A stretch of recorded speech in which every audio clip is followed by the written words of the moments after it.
Hello everyone. पृथ्वीची आंतरिक रचना पाहूया आज आपण.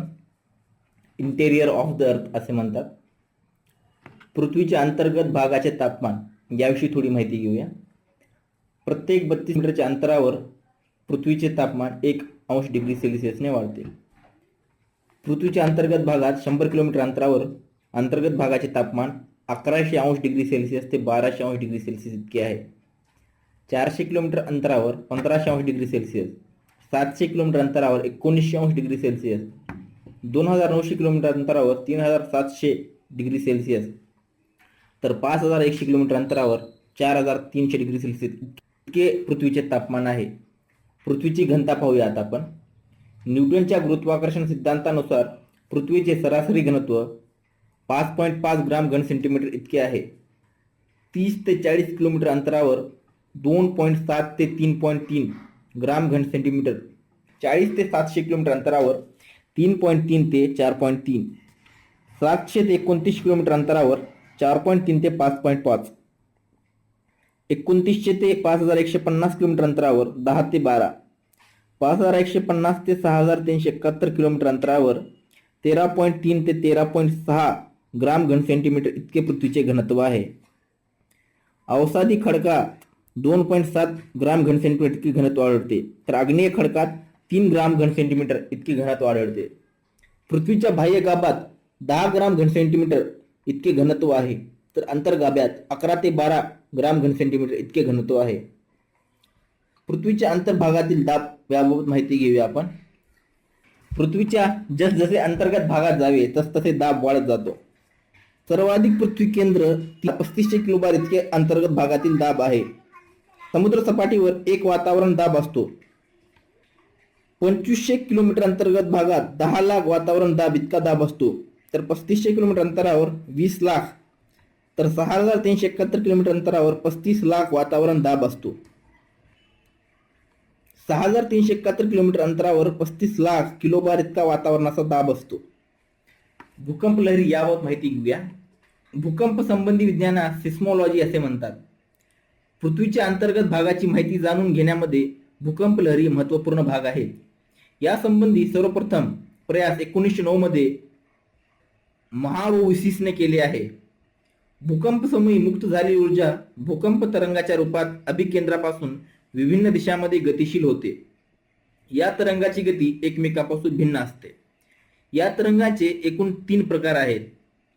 पहिला भाग आहे पी वेव्स. यालाच प्रायमरी वेव्स किंवा प्राथमिक लहरी असेही म्हणतात. यामध्ये प्रधान आणि लंबात्मक अनुतरण स्वरूपाचे अपकर्षण आढळते. पी वेव्सचा सर्वात जास्त वेग 8 ते 14 किलोमीटर पर सेकंद इतका आहे. घन, द्रव, वायू या तिन्ही माध्यमातून पी वेव्स प्रवास करतात.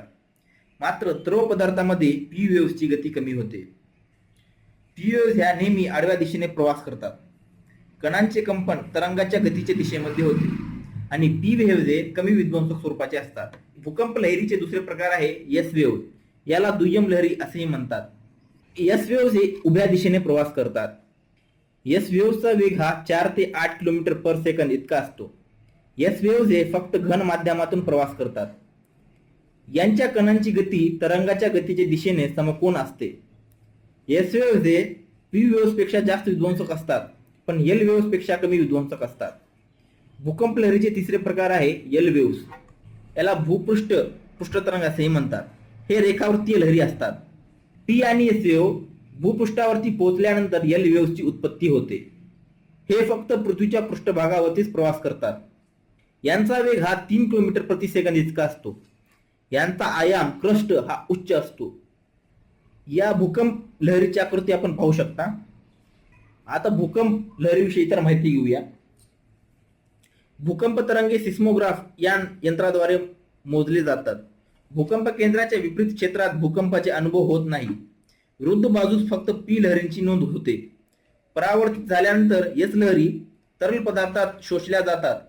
यावरून हा द्रवरूप असावा असा निष्कर्ष काढला जातो. तरल पदार्थातून प्रवास करताना एस वेव्हज शोषली जातात, तर पी वेव्हज परावर्तित होतात. सर्व लहरींचा वेग अधिक घनत्व असणाऱ्या पदार्थामधून प्रवास केल्यास वाढतो, तर कमी घनत्व असलेल्या पदार्थामधून प्रवास केल्यानंतर यांचा वेग कमी होतो. भूकंप केंद्रापासून 103 अंश डिग्रीचा कोन करून लहरी वळतात. 103° ते 143° मध्ये POS लहरींची नोंद होते. 103° ते 143° POS लहरीची नोंद होत नाही. भूकंप छाया प्रदेश. भूकंप छाया प्रदेशावरून गाभ्याचा व्यास 6942 किलोमीटर इतका निश्चित झाला आहे. अंतर्गाभ्यातून पी लहरींचा वेग वाढतो. अंतर्गाभा हा घन पदार्थांचा बनलेला असावा. भूकंप उत्पत्ती संबंधी सिद्धांत हे खडकाच्या घनत्वामुळे मांडण्यात आलेले आहे. प्रत्यस्त पुनःचलन आणि प्लेट टेक्टोनिक्स हे भूकंप उत्पत्ती संबंधीचे सिद्धांत आहेत. आता पृथ्वीच्या अंतरंगाची रचना पाहूया. यातील पहिला भाग आहे शिलावरण.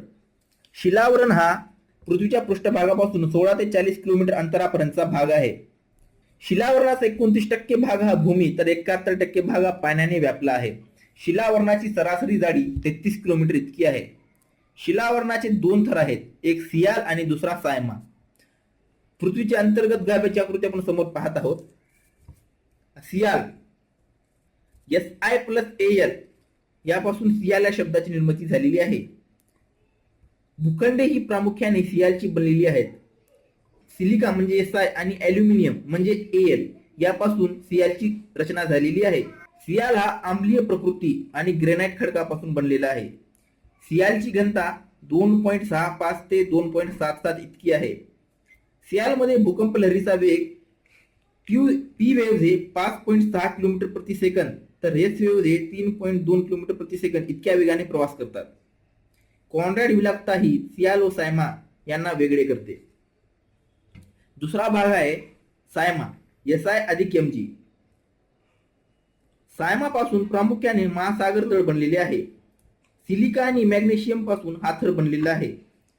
सायमाची घनता 2.9 ते 4.75 ग्राम घन सेंटीमीटर इतकी आहे. सायमा हा बेसाल्ट खडकापासून बनलेला आहे. त्यात क्षारीय अंश आहेत. सियाल थर हा सायमा थरावर तरंगत आहे. सायमा थरात भूकंप लहरीचा वेग पी लहरीचा वेग 6 ते 7.2 किलोमीटर प्रति सेकंद तर एस लहरीचा वेग 3 ते 4 किलोमीटर प्रति सेकंद इतका आहे. मोहविलकता. शिलावरण आणि प्रावरण मध्ये मोहविलकता आढळून येते. 1909 मध्ये मोहोरोव्हिसिक या शास्त्रज्ञाने याचा शोध लावला. पृथ्वीच्या अंतरंगात शिलावरणानंतर दुसरा भाग आहे प्रावरण. याला मॅन्टल असेही म्हणतात.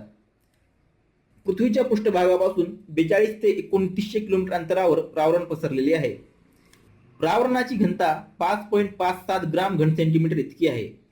प्रावरणाची मूळ अवस्था घन असून आतील भाग द्रायू आहे. एकूण घनापैकी 83% भाग हा बाह्य प्रावरणाचा आहे. प्रावरणाचे दोन भाग पडतात, एक बाह्य प्रावरण आणि दुसरं अंतर्प्रावरण.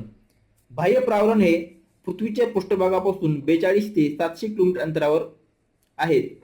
या प्रावरणामध्ये 100 ते 200 किलोमीटर खोलीपर्यंत मंदगामी तरंगाचे शंकू आढळतात. येथे भूकंप लहरीचा वेग एकदम कमी होतो. ज्वालामुखीय प्रकोय घडून येण्यास हेच आवरण कारणीभूत मानले जाते. बाह्य प्रावरण हे अंतर्गत शक्तींचे उगमस्थान आहे. पेरिडोडाईट खडकापासून बाह्य प्रावरण बनलेले आहे. बाह्य प्रावरणाचे तापमान 29 डिग्री सेल्सिअस इतके आहे तर बाह्य प्रावरणाची घनता 4.5 ग्राम घन सेंटीमीटर इतकी आहे. प्रावरणाचा दुसरा भाग आहे अंतर्प्रावरण. पृथ्वीच्या पृष्ठभागापासून 700 ते 29 किलोमीटर अंतरावर हे आहे. अधिक घनतेची सिलिका द्रव्ये आणि ऑक्साईड यामध्ये आढळतात. ऑलिव्हाईन खडकापासून हे अंतर्प्रावरण बनलेले आहे. अंतर्प्रावरणाचे तापमान 33 डिग्री सेल्सिअस इतके आहे तर याची घनता 5.5 ग्राम घन सेंटीमीटर इतकी आहे. प्रावरण आणि गाभा यांच्या दरम्यान गटनबर्ग विलकता आढळून येते. पृथ्वीच्या अंतर्गत भागातील तिसरा भाग आहे गाभा. याला कोर असेही म्हणतात. गाभा हे पृथ्वीच्या पृष्ठभागापासून 6331 किलोमीटर अंतरावर आहे. गाभ्याचे दोन थर आहेत, एक आहे बाह्य गाभा आणि दुसरा आहे अंतर्गाभा. बाह्य गाभ्याबाबत माहिती घेऊया. बाह्य गाभा हा पृथ्वीच्या पृष्ठभागापासून 2900 ते 5150 किलोमीटर अंतरावर आहे. बाह्य गाभा हा द्रव स्वरूपाचा आहे. याची घनता 10 ग्राम घन सेंटीमीटर इतकी आहे तर तापमान 4300 डिग्री सेल्सिअस इतके आहे. बाह्य गाभ्याचा 17% भाग सिलिका व बाकीचा निफेने बनलेला आहे. Na+Fe म्हणजे निफे होय. निकेल अधिक फेरस यापासून निफे हा पदार्थ बनतो. बाह्यगाभा हा पृथ्वीच्या चुंबकीय क्षेत्राचा उत्पादक आहे. बाह्यगाभा आणि अंतर्गाभा यामध्ये लेहमन विलकता आहे. लेहमन विलकतेची संक्रमण जाडी 450 किलोमीटर इतकी आहे. गाभ्याचा दुसरा भाग आहे अंतर्गाभा. पृथ्वीच्या पृष्ठभागापासून 5,150 ते 6,371 किलोमीटरवर अंतर्गाभा आहे. अंतर्गाभा हा घन अवस्थेमध्ये आहे. याची घनता 13.6 ग्राम घन सेंटीमीटर इतकी आहे. तर अंतर्गाभ्याचे तापमान 6,000 अंश डिग्री सेल्सिअस इतके आहे. यास बॅरिस्फियर असे सुद्धा म्हणतात. येथे निफे मोठ्या प्रमाणात सापडतात. पृथ्वीच्या अंतरंगाची यांत्रिक उपविभागणी पाहूया. पहिले आहे शिलावरण. शिलावरणाची प्लेट्स मध्ये विभागणी आहे. प्लेट्सच्या हालचालींना भूवर्तनिकी असे म्हणतात. अंतरंगाच्या यांत्रिक उपविभागणी दुसरा प्रकार आहे दुर्बलावरण. तिसरा प्रकार आहे मध्यावरण. तर चौथा प्रकार आहे केंद्रावरण. धन्यवाद.